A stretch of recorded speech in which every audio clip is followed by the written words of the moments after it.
Plexus હોસ્પિટલનો વધુ સુવિધા સાથે શીતલ પાર્ક ખાતે પ્રારંભ થયો. તબીબી સારવાર ક્ષેત્રે રાજકોટ હવે સૌરાષ્ટ્રનું મેડિકલ હબ બની ચૂક્યું છે.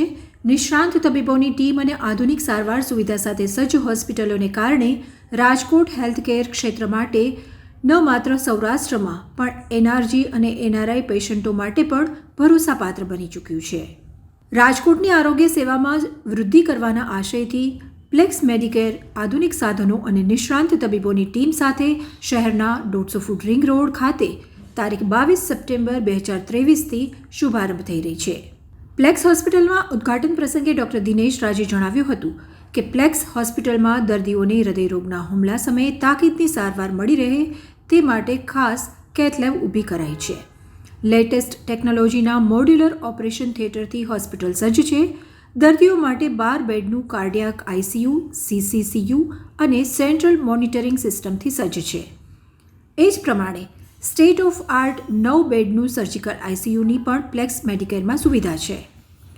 હોસ્પિટલમાં જ 2D, ઇકો, યુએસજી અને ડિજિટલ એક્સ-રે, DXR લેબોરેટરી અને સ્ટેટ ઓફ આર્ટ પેથોલોજી 51 બેડની અદ્યતન હોસ્પિટલ, જેમાં શેરિંગ ડિલક્સ, સ્પેશિયલ અને સર્જિકલ શૂટ રૂમનો સમાવેશ થાય છે.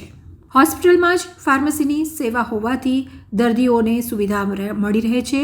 ખાસ કરીને હૃદયરોગના દર્દીઓ માટે અને ઇમરજન્સી માટે કાર્ડિયાક એમ્બ્યુલન્સ અને સામાન્ય દર્દીઓ માટે एम्बुलेंस ऑन व्हीलની સવલત છે. जैसा कि आप लोग को पता है, आजकल हार्ट अटैक के केसेस काफ़ी बढ़ रहे हैं. यंग्स लोगों में भी, छोटे छोटे बच्चों में भी, 20, 25, 30 साल के बच्चों में भी हार्ट अटैक आ रहा है. तो हम ये हॉस्पिटल स्टार्ट कर रहे हैं वर्ल्ड क्लास फैसिलिटी के साथ. यहाँ पर जो हमारे पास कैथ लैब है वो सौराष्ट्र में इतनी हाई क्वालिटी की पहली कैथ लैब है जो कि हम प्रोवाइड कर रहे हैं. फिलिप्स की एजुरियन मॉडल है जो कि वर्ल्ड का बेस्ट मॉडल हमारे पास अवेलेबल है. इसके साथ हम जो रेट्स रख रहे हैं वो रेट्स हमारे काफ़ी लो हैं. हमारे रेट्स के साथ कोई भी कंपेयर नहीं कर सकता गुजरात में. हमारे एंजियोग्राफी के रेट्स, एंजियोप्लास्टी के रेट्स मिनिमम है. दूसरी चीज़, आयुष्मान योजना में हम लोग इम्पोर्टेड स्टेंट का प्लान कर रहे हैं. जैसे ही हमें आयुष्मान योजना मिलती है, शायद 10-15 दिन में आ जाएगी, उसके बाद हम जो भी पेशेंट यहाँ पर एंजियोप्लास्टी के लिए आएंगे उनमें हम इम्पोर्टेड स्टेंट का इस्तेमाल करेंगे. इम्पोर्टेड स्टेंट इस समय गुजरात में कोई भी हॉस्पिटल आयुष्मान योजना में नहीं लगा रहा है क्योंकि उनकी क्वालिटी थोड़ी बेहतर है पर थोड़े महंगे हैं, इसलिए कोई भी हॉस्पिटल यूज़ नहीं कर रहा है. बट हमारा जो उद्देश्य है वो low rate and high quality, चाहे वो आयुष्मान में हो चाहे जनरल पेशेंट हो, we are bound to give a best quality to the patient. Generally बाहर जो हॉस्पिटल्स में रेट्स हैं वो 1.5 से 2.25 लाख रुपए हैं, बट हम लोग वही एंजियोप्लास्टी 99,000 में पेशेंट्स को दे रहे हैं. कोई भी पेशेंट आए तो 99,000 is the rate of angioplasty in general patient. पहले आप सभी को धन्यवाद कि आप लोगों ने टाइम निकाल के हमारे लिए अपना वैल्यूबल टाइम दिया. ये हॉस्पिटल हमने स्टार्ट किया है only and only patient centric. हमारे टारगेट ऑडियंस जो है हमारे पेशेंट्स हैं और द मिशन ऑफ हॉस्पिटल, हमारा मिशन जो है इट्स टुवर्ड्स द पेशेंट. हम अपने पेशेंट को फैमिली की तरह ट्रीट करते, वो हमारे टीम ऑफ डॉक्टर्स हो, हमारे स्टाफ्स हो, जितने भी प्लेक्सिस के टीम मेंबर्स हैं, हमारा सिर्फ़ और सिर्फ उद्देश्य है पेशेंट को जितना बेटर से बेटर क्वालिटी ऑफ ट्रीटमेंट मिले उस तरफ हमारा पूरा ध्यान रहता है.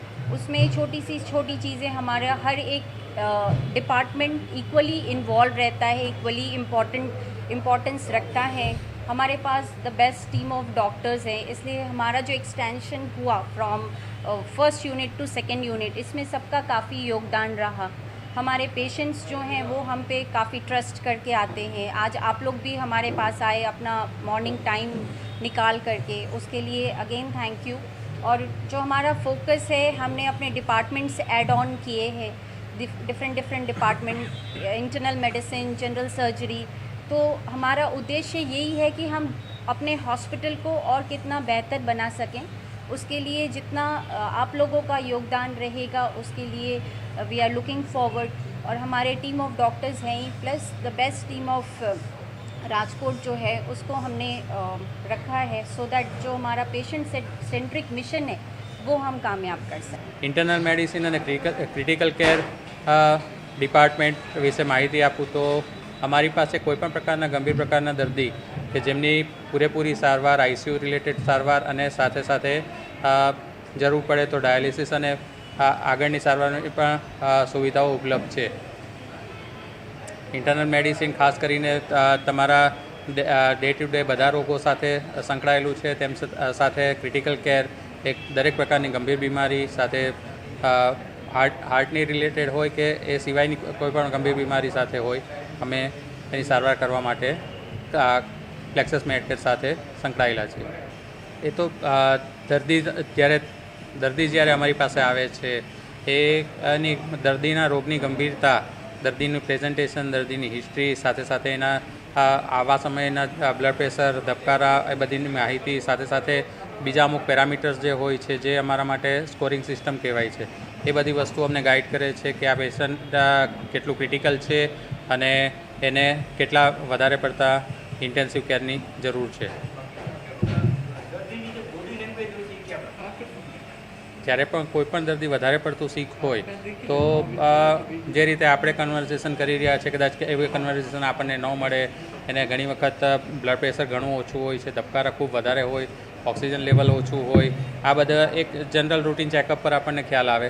પણ એની સાથે સાથે દર્દીને જે સિમ્ટોમ્સ હોય છે, એ પોતાની જે લક્ષણો, રોગના લક્ષણો જે દર્શાવે છે, એ બધી વસ્તુઓ અમને ગાઈડ કરે છે કે આ દર્દી ક્રિટિકલ કેર માટે ज़रूरी है. सबसे इम्पोर्टेंट चीज़ है कि कार्डियक सर्जरी को लेकर एक काफ़ी एप्रीहेंशन रहता है कि बहुत बड़ी सर्जरी है, बाईपास सर्जरी है, और इससे लोगों को एक डर लगता है.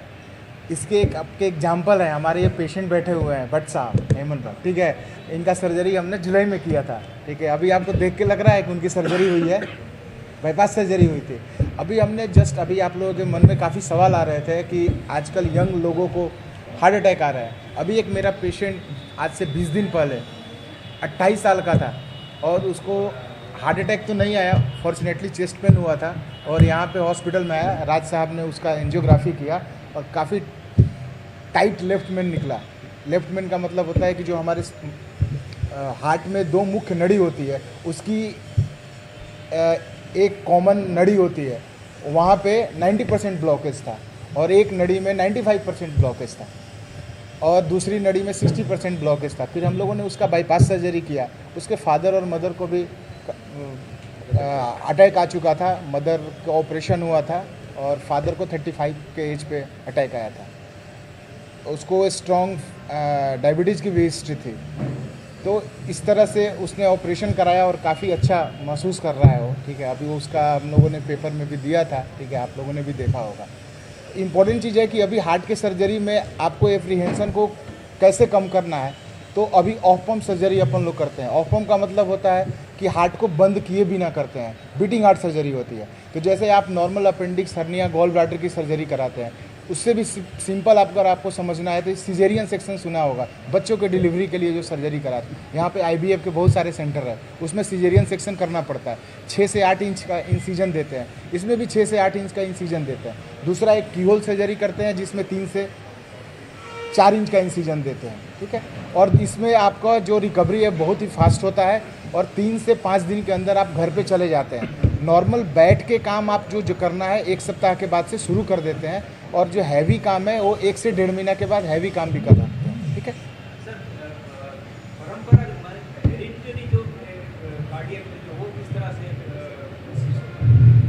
किस तरह से मैनिफेस्ट होता है? जो भी हेरिडेटरी कारण होते हैं, मोस्टली जो हार्ट डिजीज होता है उसके 2 मुख्य कारण होते हैं, जैसा सर ने बताया. एक है स्ट्रेस और दूसरा हेरिडेटरी, जेनेटिक्स उसको बोलते हैं, अनुवांशिकी. तो एक सीड है और एक है लैंड. अगर जब तक सीड और लैंड दोनों एक साथ नहीं रहेंगे तब तक वृक्ष नहीं बनेगा. तो इसलिए ગુડ મોર્નિંગ. હું ડૉક્ટર ભાવી બરછા, હું પીડિયાટ્રિક કાર્ડિયોલોજિસ્ટ છું, એટલે બાળકોના હૃદયની નિષ્ણાત. હવે આપણે આંકડા જોઈએ તો દર 100માંથી 1 બાળકને જન્મજાત હૃદય રોગ હોય છે. એ ઘણો મોટો આંકડો છે અને એમાંથી ઘણા બધા જે પેશન્ટ હોય છે એ ડાયગ્નોઝ નથી થતા કે એમને હૃદય રોગ છે. એનું સૌથી મોટું કારણ એ કે બાળકો બોલી ના શકે કે એમને શું પ્રોબ્લેમ થાય છે. જેમ આપણે મોટા લોકો બોલી શકીએ કે ચેસ્ટ પેઇન થાય છે કે કંઈક બીજો પ્રોબ્લેમ થાય છે, તો એમ બાળકો બોલી ના શકે. અને મોટાભાગે એવી અવેરનેસ નથી કે હૃદયરોગના બાળકોમાં લક્ષણો શું હોય. બાળકોમાં જેમ મોટા લોકોને કોરોનરીમાં પ્રોબ્લેમ થતો હોય છે, એવા રોગો બાળકોમાં મોટાભાગે નથી જોવા મળતા. બાળકોમાં જન્મજાત હૃદયરોગ હોય અને એક્વાયર્ડ હૃદયરોગ હોય. તો આપણે આ બધા જ જન્મજાત તથા એક્વાયર્ડ હૃદયરોગનું ડાયગ્નોસિસ અને મેડિકલ મેનેજમેન્ટ અહીંયા કરીએ છીએ. Myself doctor Kripa Sutariya, I have done my MD anaesthesia. આપણે અહીંયા ઓપરેશન માટે કોઈ બી પેશન્ટ પોસ્ટ થાય તો એની પહેલાં પેશન્ટ ઓપરેશન માટે ફિટ છે કે નહીં એની ફિટનેસ અસેસ કરીએ અને એના પછી ઓપરેશન ચાલુ થતાં પહેલાં એમને એનેસ્થેશિયા આપવાનું હોય. અલગ અલગ ટાઈપનું હોય, general anaesthesia, regional anaesthesia, depending કે કેવું ઓપરેશન છે એ આપણે ડિસાઇડ કરતા હોય અને એ રીતે પેશન્ટને પ્રોવાઈડ કરતા હોય. ઓપરેશન બાદ બી પેશન્ટ ડિસ્ચાર્જ થાય ત્યાં સુધી એમને કોઈ કોમ્પ્લિકેશન કે એવું હોય તો આપણે મેનેજ કરતા હોય.